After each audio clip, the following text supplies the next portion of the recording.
أعوذ بالله من الشيطان الرجيم بسم الله الرحمن الرحیم۔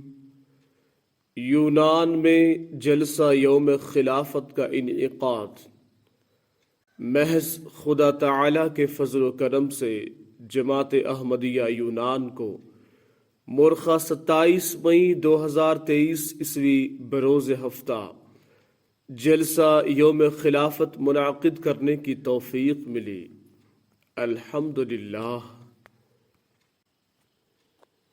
ایتھنز مسجد میں بعد از نماز عصر اس مبارک جلسہ کا آغاز عطاء النصیر صاحب مربی سلسلہ و نیشنل صدر کی زیر صدارت ہوا۔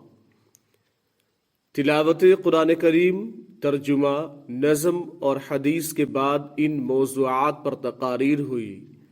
خلیفہ خدا بناتا ہے از چودھری مشتاق احمد صاحب، صدر جماعت ایتھنز۔ خلفائے احمدیت کے ساتھ ذاتی تعلق از عبداللطیف صاحب۔ مکرم صدر صاحب مجلس نے حضور انور ایدہ اللہ تعالی کے خطبہ جمعہ فرمودہ 28 مئی 2021 عیسوی سے ایمان افروز اقتباسات پیش کیے اور دعا کے ساتھ جلسہ کا اختتام ہوا۔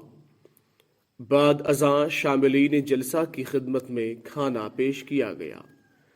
مسجد میں تشریف لانے والے احباب کی تعداد 11 تھی، جبکہ یونان کے مختلف جزائر اور ہائی لینڈ سے آن لائن واٹس ایپ اور زوم کے ذریعے 27 خواتین و حضرات نے جلسہ میں شمولیت اختیار کی۔ اس طرح کل حاضری 38 رہی۔ رپورٹ ارشد محمود، نمائندہ الفضل انٹرنیشنل۔ آواز قاضی عثمان پاشا، معلم سلسلہ، انڈیا۔